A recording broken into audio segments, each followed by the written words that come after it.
It's a really big deal because if you don't trust yourself, you're never gonna start. Artists should have the resources they need to do the work that runs through their veins. And with the gathering of resources, we will one day abolish the phrase starving artist.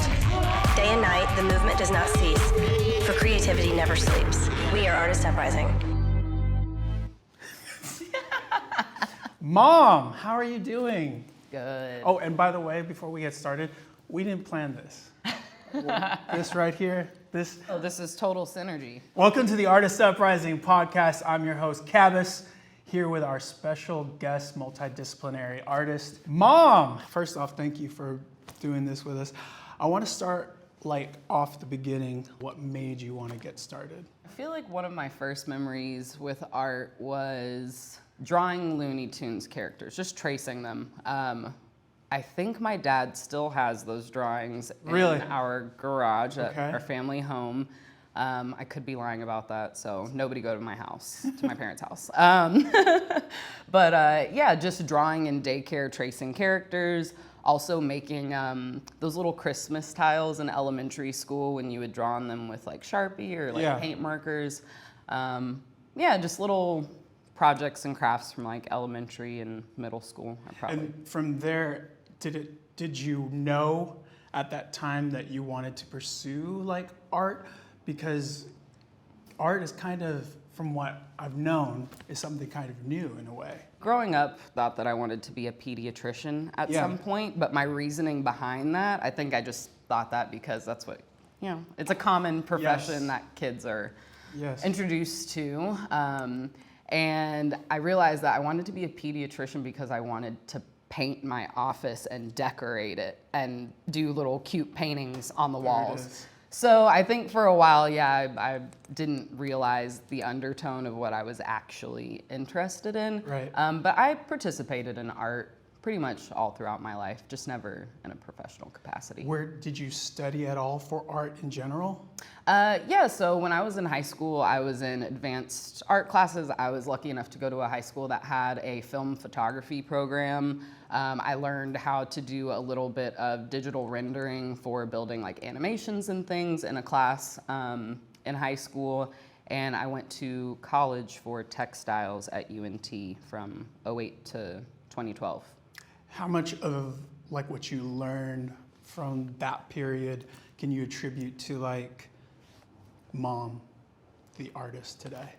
I think all of it, just because there were so many different experiences with so many different mediums, and being able to attain skills through the practice of each one of those mediums just builds up over time, just like anyone else's personal experiences build up over time to make them the person that they are. So I definitely think that every single thing that I've done artistically has definitely influenced and created what I'm doing currently. What you're doing, Yeah. I mean, so you get done with college at UNT. Is art exactly what you want to do, or did you have a little sidetrack moment where you how artists are creatives? Yeah. We have these things where we kind of want to do something, but you're told to kind of do this. Yeah, so but you do it don't. until you find back. So I want to know, where were you at before you made the turn to go where you're doing now? So, to make it a short story, because I could drag it out forever, I graduated. I graduated from UNT in 2012 and managed a shoe store for a little bit, and then immediately after that went into roughly 5 years in IT for Baylor Scott and White. Just, good at learning things and repeating them, so was able to, keep up with a couple of jobs there and move up once. Yeah. And my cubicle was always covered in drawings. I had one coworker who was also an artist when I first started working there, and we would trade drawings on Fridays and just tried to kind of, keep the artistic energy alive. I was also hosting pop-ups in my backyard for roughly about 4 years. COVID cut that off, but hosting pop-ups where I was screen printing t-shirts and having other local artists come in and sell their goods and stuff. So I was trying to keep up my art practice in the background while working in a corporate environment. Yeah. And then after about 5 years there, I transitioned into becoming an art teacher, and that was like my first introduction to art as a profession. Yeah. And so I think definitely being an artist for 2 years, or an art teacher for 2 years, empowered me to step out on my own and, you know, What grades actually have a what grades professional were you practice. teaching? 9th through 12th grade, all 4 grade levels, never taught school before, did not have a certification, was working on, and I didn't have a degree in it, Gotcha. but I was working on an alternative certification. It's a charter school, so they can like hire while you're in the middle of that, Right. and just say like, hey, finish while you're like teaching.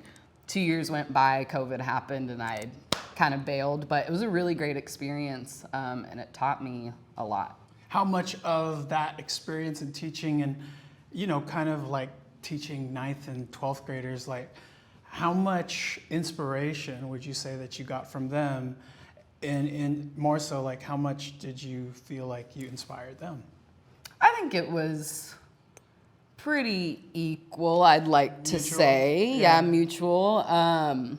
Assuming that they feel like they, you know, were inspired by me. I know some kids were, but, you know, one person versus 100 kids, the weight is a little bit different. But I think definitely like working with them, seeing their concepts, helping them bring them to fruition, inspired me a lot to get back into my own practice and find more meaning in my work and not just, you know, printing t-shirts. Right. So Here you'd and say, there. though, as far as art in general, this is something of a practice that you're always doing. Like you have never really like stopped. You're always consistently. What's that process like when you talk about creating art in general? I don't even know if I can really define a process. You're just living it, you know?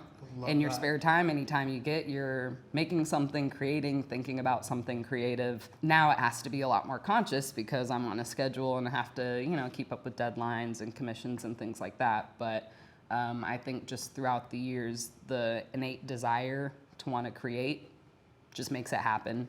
Don't really have to think about it. Tell me, you said commission. Tell me about the your first commission like work with art.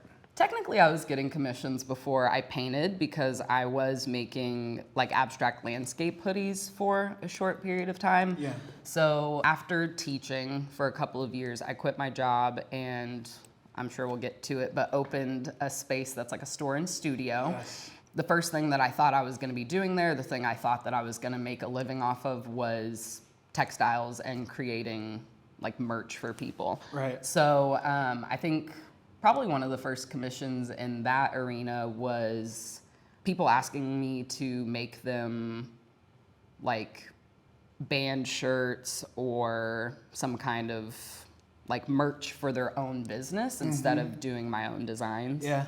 And then quickly kind of folded over into making my own like abstract hoodies, which is where the sort of abstract landscape designs came from. Which is kind of, would you say, is like a trademark in a way? Definitely. Didn't mean for that to happen, but here I am. Right? I remember a pop-up where I met you and saw your stuff, and there was definitely like this distinct light, you know, branding-wise that you had. Now, I just found out today that that was like one of your first, but you were already doing pop-up storage. Yeah, I understood like pop-up world or whatever, but I had never had a body of work because I was selling shirts and stuff before, and they Yeah. were just all over the place, different designs, different styles, like whatever I felt like making. Yeah.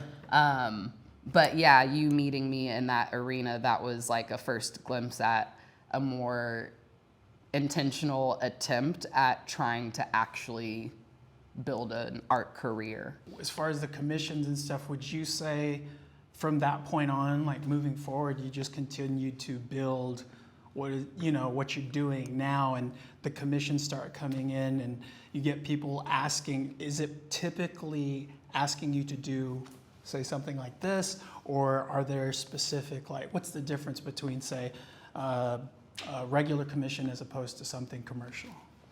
So with a regular commission, most times people just want me, right? Like they want me to do whatever I want. I usually ask for people to send a couple of colors that they enjoy, or if they're trying to maybe match it to their home, send me like photos of the area that it's going to be in so I can pull reference from there. Yeah. But a lot of times those people just will tell me landscapes that they're interested in, travels that they've been on, or they'll just let me go willy-nilly and do whatever I want. Right. And like most of the time with those, I don't actually sketch before. Somebody just asks me to do it, and I'm like, yep, I'll send it to you when I'm done. So it's always a complete surprise when it is a like residential or like a smaller commission with just like a one-on-one kind of communication. With commercial stuff, I've had to lean more into creating color stories ahead of time, which I normally don't do, and actually sketching, you know, a multitude of different compositions to present to someone. So it's a little bit more nerve-wracking, I think, in the commercial sense, because also this isn't just something that sits in someone's home. It's gonna be out in the public. It's also intended to bring in business. So I think that those feel a little bit more weighted sometimes. But with that, though, as far as it being weighted, do you feel like, as an artist, you know, I love challenges. Do you feel like things like that, or just challenges in general, make you better or elevate what you do? Definitely. I feel like recently I've been saying this a lot. Like, I love when life just kind of like pushes me into a corner and forces me to level up, because a lot of times, you know, you're afraid to step out and do things that are unknown just because of the fear of the unknown, right? Like, that's the only thing that's really ever holding us back. Right. So I kind of like when life's just like, do it. Yeah, because then I learn and I put my toe in and I'm like, oh, wow, this isn't so bad. And then, you know, 2 months later, you're like, oh, that's nothing. That is so cool. I want to get to your process of like how you talk about, we can even like talk about this in general, but I want to know, was there like a moment where you knew like yesterday's price was not today's price? It's always happening. It's not like it's only happened once. It's constantly evolving as I see more people being interested in the work. Obviously, when getting like commercial commissions, that's like a really big moment where it's like, wow, people like actually value what I'm making and want to like share it with other people. So I think as those projects start to come in more and more, and I kind of see what businesses are willing to pay, or like what they see it's worth, it's like, oh wow, like it's opening up my mind to the fact that I could level up and charge more. So I think that's just like consistently happening. I think the first time that it happened though, my first painting commission was on a 14 by 14. I was only doing that size, and I had set a price, I'll be candid, of like $175. Yeah. And I had 4 commissions within a month, and was like, oh cool, I could literally hang out like a week per painting in my underwear at home and get paid enough across the month to like pay my bills and not have to scramble making t-shirts and trying to sell shit for like $35 a pop or whatever. So when I realized that 4 people were interested immediately, and that was off of the back of just starting painting. Like I started February 2021, and within a month I had that. And then my mom, she commissioned me to do a mural in her home.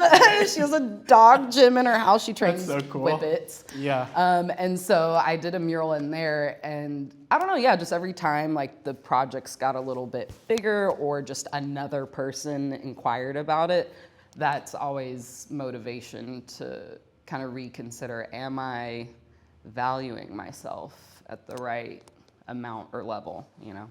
And I'm sure as time's progressed, you've kind of like known exactly like what you... It's getting better. It's still hard. I think pricing is one of the hardest things for artists. Because you want to make it accessible, but at the same time, you need to get paid what you're worth and then some. So you can actually sustain like life and business, because a lot of that goes back into material costs and, you know, other stuff. It's a process. I'm still kind of like, but I actually watched one of the interviews that you did, and someone said that if your like hand wasn't shaking when you were writing the price, or if you were like too comfortable with it, it's not enough.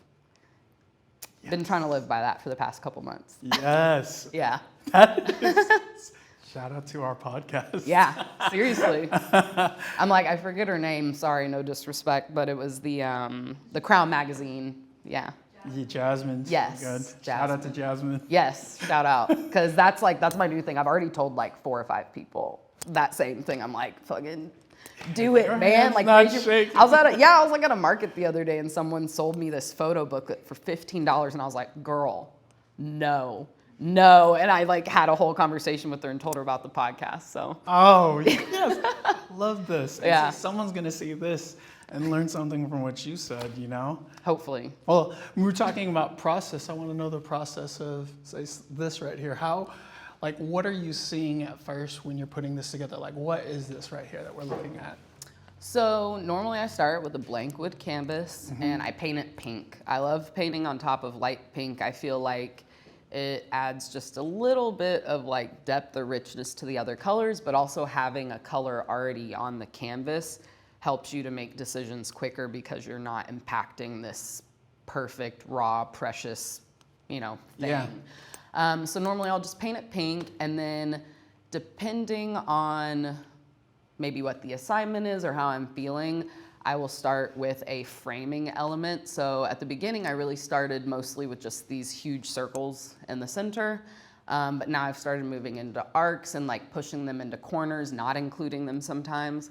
And then I will draw something within that framework. Once I do that, it's pretty much just painting and not a lot of planning from then on. I usually choose one color that I'm interested in so that I don't overwhelm myself. I don't make like a color story unless it's a commercial commission that I need to present to someone before it's approved. But on my own, I just choose an initial color. So here it was just the yellow. I was like, all right, dope, I love yellow.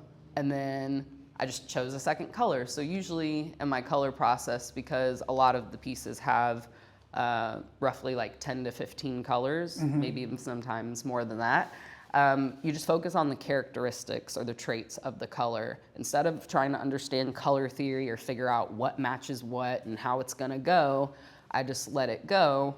So if we're gonna use like a super saturated yellow first, maybe the inside of the circle should be something that contrasts, so something that's not saturated, right? Desaturated, and something that's a cool tone instead of a warm tone. So you're balancing temperature, value, tone, saturation within each choice that you make and each color that you lay down. And at the end, there's this sense of balance while also maintaining interest and movement, but also a bit of surprisingly like rest for your eye. You'd assume with everything going on, you'd feel more like chaotic, but I think because of the balance in all of those contrasting elements, the fact that it's so intentional helps it kind of almost sit still in a way. And this is something as far as like theory, this is your theory. This is like how you came about. Yeah. Well, I mean, like I always avoided color when I was working in college on my projects. I think I just didn't want to learn color theory and thought it was too confusing and overwhelming. And I don't know, it just sucks when you're taught to do something one way and then you just assume that's the only way forever, and you get kind of stuck or like beat down if you feel like you can't do it that way. So I just decided to start using color and really cared about like the elements and principles of art because of teaching. So I was teaching 9th graders about contrast, balance, value, things like that, composition. And so I think because that was so fresh on my brain from teaching, it's a subconscious thing. Like it's subconscious, but also it's intentional. Yeah. Like the choices are subconscious, but the method is intentional, if that makes sense. Cool.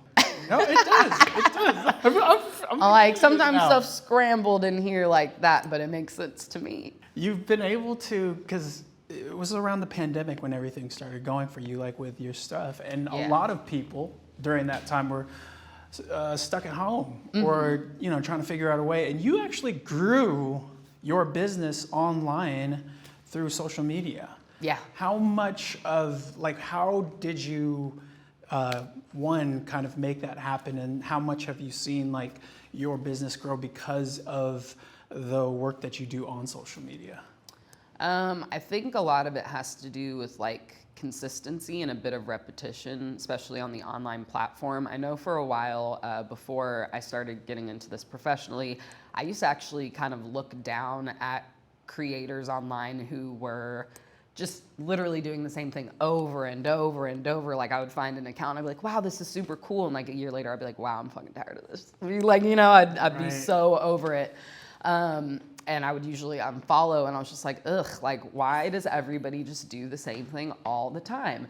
And then as I started getting into painting, it was February 2021, and the storm had just happened. Yeah. So prior to this, I was just making shirts because, like I said, I thought that's how I was gonna make a living. Yeah. Looking back at that person like, girl, what? But yeah, so I just didn't feel like trying to peddle stuff to people online while that storm was happening and everyone was like suffering. So I just decided to stay to myself, and I painted something, showed it online. People loved it. I was like, and they hadn't, like nobody had really liked anything on my account that much. And so I was like, that's interesting. So I tried it again, and people were like, whoa. And so I was like, okay, if I just keep consistently not repeating this formula, but if I kind of stay in a lane and I actually brand myself and I find something to focus on that helps me stand out from other people, that will be what helps me win. So silly enough, I attended some like goofy workshop online from some random person talking about how to present yourself online. And one of the things that I actually ended up getting from it, which I think is in part due to the success, was tips about how to approach your social media, how to keep people's attention on you. Simple stuff like if you're gonna start showing people what you're working on in your stories, make that like a chronological thing and like actually wrap it up and show people the process. Don't just like present it to people and then leave them hanging, or they're not gonna come back to you, right? Putting closed captions on your videos while you're talking, because lots of people are at work, right? Looking at these videos and they can't put the audio up, but they still wanna watch. So if you have closed captions on, obviously that's also more accessible for more people. But little things like that, keeping those in mind to be like professional, while still maintaining a sense of self and still doing what I want, but noticing what works. So I think the one thing that really worked for me is like satisfying videos of just peeling. So I started doing peel reveals online. Okay. And that helped me go viral a couple times, get a lot of attention, and people start commenting, oh, I love the colors, I love the way that you think. And so you start to realize what people are attracted to in your work. And as long as you kind of hold on to some of those things or those qualities about your work, you can like shift gears and do something different and not have to become super repetitious like the people that I was maybe snubbing my nose at before. Right. Like they had something, but also it got monotonous. So just trying to figure out how to like. So you took what you didn't like in like the social media, like the posting and all that stuff, and basically kind of made your own lane and like how you do it. Yeah, and like just put a limit on it, you know, because a lot of people, I think, like they see having to create content and things as a burden, and yes, it can be, but it doesn't have to be depending on what you do, right? So you find your niche and you figure out what the value is that you're presenting to people, whether it's education, satisfaction, comedy, whatever, and you grip onto that and you give it to people, but not in lieu of like taking care of yourself, right? So you got to find a limit. So like instead of me maybe making skits with my art, I just time-lapse video and show people the process, and that's been good enough for them. It doesn't have to become like a whole production. Did you see like your numbers like grow once you started doing that? Yeah, what was so that like? The workshop thing, that was so funny. So the workshop thing, I also watched one, I can't remember if it was the same one as the thing that I got with the stories tips. But they started talking about reels, and this was right before reels were really started popping up. Reeling. Reels, really? Really. Yeah, so it was right before that. And so I just started using Reels. And when I noticed that you post something and within like an hour, maybe 1,000 people have at least seen it, maybe not liked it, but have seen it, I saw how quick the reach was. So yeah, at first I was just doing paint videos and I was trying to like clip together different shots and do like B-roll and have it be all dynamic. And then one day I just did a video of me peeling the tape off of one of my paintings and it went wild. Like I can't even remember, but every like couple hours I would just like look down and be like, holy shit. Like all you're doing is... It was like 500,000 like people and like likes. And I was like, whoa. Just like peeling the... Yeah, just literally peeling the tape back. And everybody was like, this is so satisfying. Oh, this is so interesting. I like the cut. So that's where I started realizing like, oh, people don't need all of the extra bells and whistles. They just want that moment of like, what's under there? And then like, oh shit. Like, you know, that release of the surprise of the peel reveal. So you still do the peel reveals, and that's kind of, yeah. Would you say that that's a series and stuff that you do, or? I mean, I wouldn't necessarily like give it that kind of label again, trying to balance the reality of its effect and value in my growth, but also not being like held up to it as well. So like, I don't know, maybe not a series, but just it's a style of content that I just call them like satisfying content or satisfying videos. Oh yeah, that video, that was actually done at your store, right? Yes, yeah. Tell me about your store. The store, it's called Trade. Yeah. It's in Oak Cliff. We're at Tyler Station, and basically it's like a co-op studio / shop. So half of it, people use it for studio space. We host markets there. We teach classes. And then we also hold space for handmade goods. So things from our co-op members. We also have a few shelf rentals. And everything is handmade except for one shelf. There is vintage jewelry there. But yeah, so we opened this space in August of 2020, like right off the back of the pandemic happening. And I opened it with 2 friends, Sabine and Corey. Corey was actually a teacher along with me in the same district, and we would see each other at collaboration days. She was an art teacher that taught at a different school, and she was like, hey, I have like this cool idea where I want to do like a maker space and blah, blah, blah. Like, you should come down to this building and check it out. So I went to meet them. We hung out a couple times, and we were in this dungeon area. That's what they call it, where her kiln was, because they both do ceramics. And she wanted to put a bunch of machines in there so that people could come and work and, you know, do whatever they needed for their art practice in this dungeon space. But she quickly realized that there was vacancy upstairs with like a storefront window, and she really wanted to be able to work on her wheel with natural light. So we ended up renting a space upstairs with a storefront, and that incentivized us to make shelving.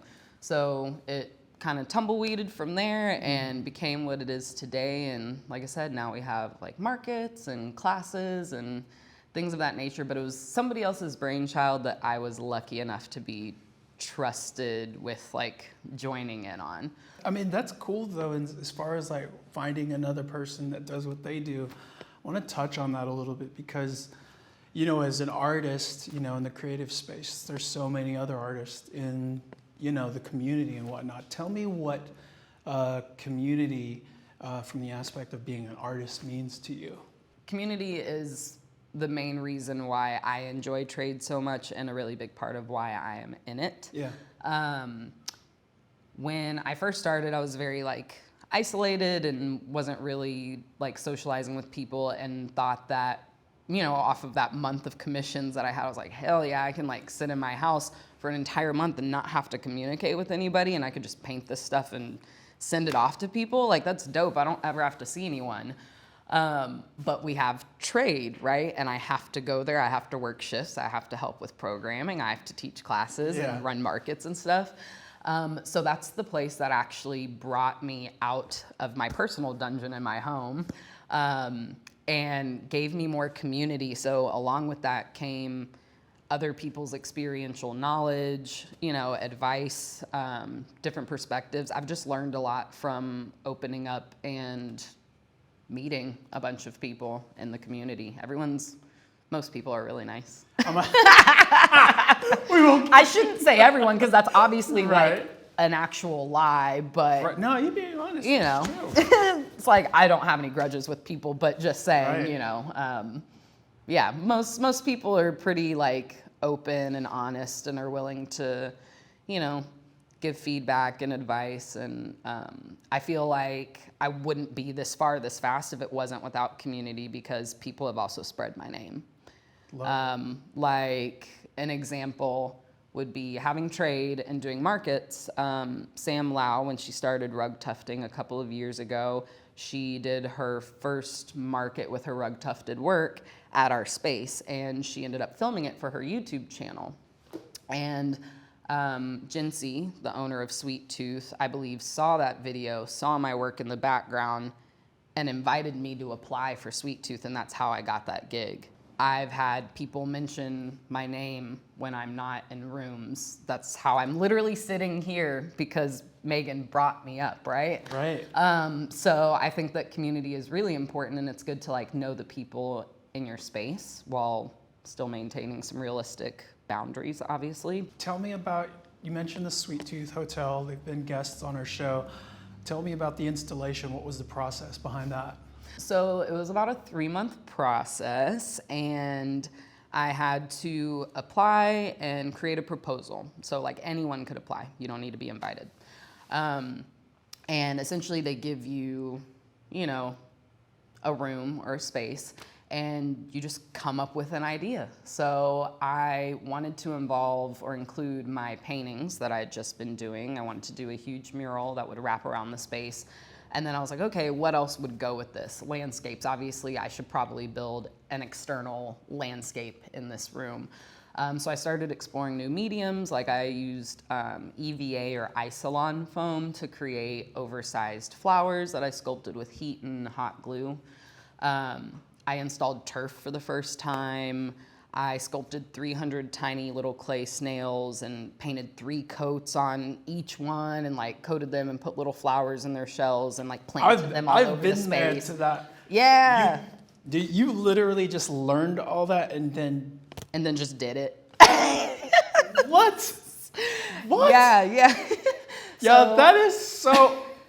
Boom. I mean, that place is amazing. An example of life pushing you into a corner and forcing you to level up. I had never made something like that in my entire life, had never filled a space like that, that large, or in an installation or like a 3-dimensional type of way. So that was a really big challenge, but I trust myself. I trust my ability to use the skills that I've attained over the years. Also my ability of like, using analysis, logic, reason, things that maybe don't always fit into the creative sector for some people. Everyone thinks it's gonna be this like hippy dippy experience, and that's not the case. I'm very like, whoop.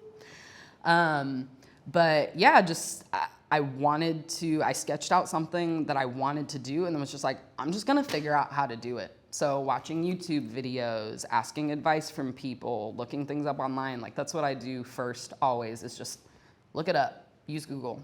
Google's your best friend. I mean, when you accomplish things like that you are accomplishing and doing, how much of self-belief is important for an artist when it comes to growth?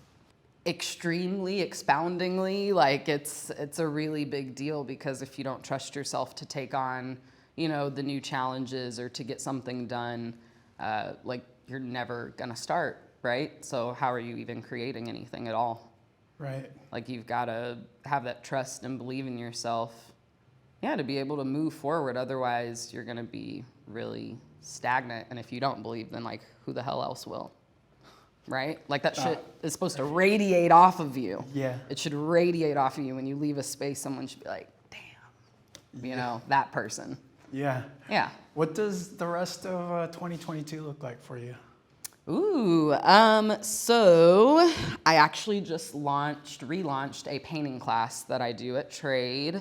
I was a little apprehensive about doing it because last year I just didn't really have a grip on, I'd only been painting for 6 months. It's been a year and a half now. Wow. So this is a way better experience. So got just like everything coming up at Trade. If you follow us on Instagram, we've got monthly markets, classes, things of that nature. I'm actually attending an opening next week for a new Sweet Green that's opening in Lakewood. I have 4 paintings in their seating area, and so I'll be attending that opening and hanging out, giving people links for free salads. You get a lot of people that watch the podcast, and they're always wanting to learn. A lot of them are aspiring artists. If you could give a piece of advice to our viewers and listeners, what would you like to share? What would your advice be to an aspiring artist who's almost like at the edge trying to figure out, should I make that jump and like make that turn like how you did with teaching and then going right into who you are now? I'd say find your niche, figure out what value you are giving to your audience, because you can't just expect people to love you just for whatever, right? Right. But yeah, finding your niche, figuring out your value, maintaining consistency, believing in yourself, and like finding a community, definitely, because nobody can do it by themselves. We need the audience as artists to view our work, to share our work, to appreciate it. We need other artists to learn from, to work with. Yeah. You'll love that. Just all of the little like things I think that we've talked about, all the little like morals. And what's the best way for our viewers and listeners to find you? Instagram, I am on pretty much daily. You can figure out what I'm doing like day to day on my stories. It's Made by Mom, but it's spelled MADEX-MOM. Yes. So by is not spelled phonetically, it's just the letter X. Yeah. And the Trade account online, Trade Oak Cliff. But you can find that through my page. Well, I appreciate you so much for taking this time to be on the podcast, and I'm sure our listeners will as well. Thank you so much. Yeah. And thank you for listening and watching, and we'll talk to you soon. Bye. Stay tuned and explore the next Artist Uprising. Use #ArtistUprising to join the movement.